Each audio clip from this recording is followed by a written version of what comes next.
गौरव पथ रोड पर दुकान खरीदने का सुनहरा अवसर। ये बैनर पोस्टर गरियाबंद नगर क्षेत्र में पिछले 1-2 महीने से टंगे हुए हैं और इस गौरव पथ रोड पर व्यावसायिक परिसर निर्माण के लिए इस जगह पर निर्माण की प्रस्तावना दी जा रही है और इसके लिए बोली लगाई जा रही है, नीलामी की जा रही है। सबसे पहले तो मैं बताना चाहूँगा कि यह भूमि आबादी है। गौरव पथ इस तरफ है और इस तरफ गांधी मैदान है, उसके बीच में व्यावसायिक परिसर निर्माण की प्रस्तावना है। 48 दुकानों का निर्माण किया जा रहा है 2 तलों में। लेकिन सवाल ये उठ रहा है कि अगर ऐसा हुआ तो पार्किंग कहाँ जाएगी? यहाँ पार्किंग की व्यवस्था नहीं है। नागरिकों के द्वारा सवाल उठाया जा रहा है कि इसमें पार्किंग की व्यवस्था नहीं है और जो नक्शा बनाया गया है उसमें कहीं पर भी लेट बाद की भी व्यवस्था नहीं है।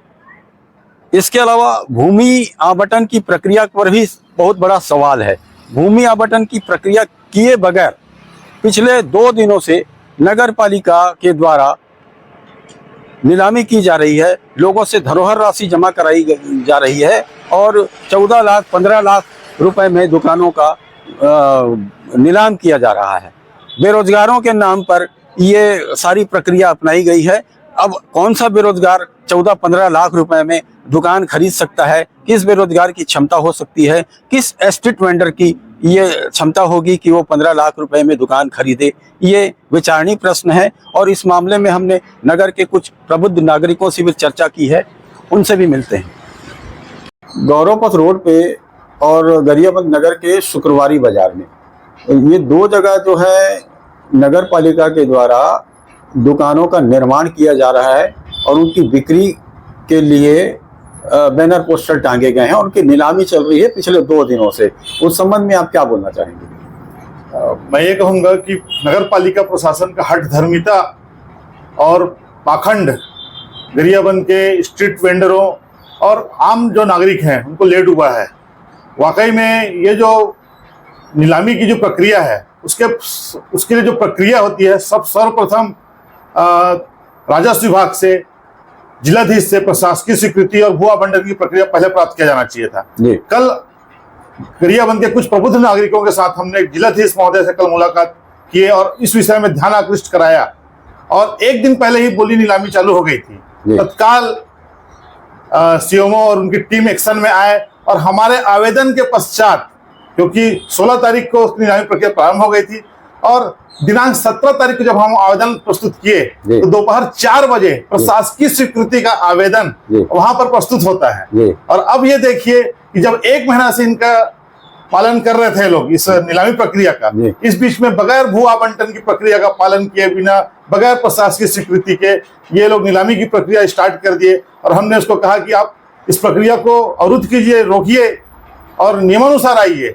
लेकिन उन्होंने अपनी हठधर्मिता पाली और देर रात 2 बजे तक के लोगों को जगा करके बोली नीलामी करते रहे। इसमें सबसे महत्वपूर्ण बात बोलूंगा कि यहाँ जो स्थानीय व्यक्ति हैं, स्ट्रीट वेंडर हैं, गरीब व्यक्ति हैं, इनको लाभ नहीं मिल पाया। जो वंचित लोग हैं, ST SC OBC जो भी कैटेगरी का निर्माण किया था वर्गवार, वो यहाँ के स्थानीय जो व्यक्ति हैं उनको नहीं मिल पाया। ये काफी दुर्भाग्यजनक चीजें हैं।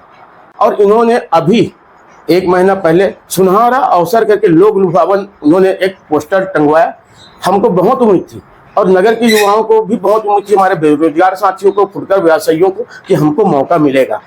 लेकिन आम बोली के माध्यम से दुकानों का आवंटन होने था, रोस्टर प्रणाली के माध्यम से, और उसके माध्यम से भी जो भी मतलब हुआ है, जो भी हुआ है, देर रात तक के बोली हुई।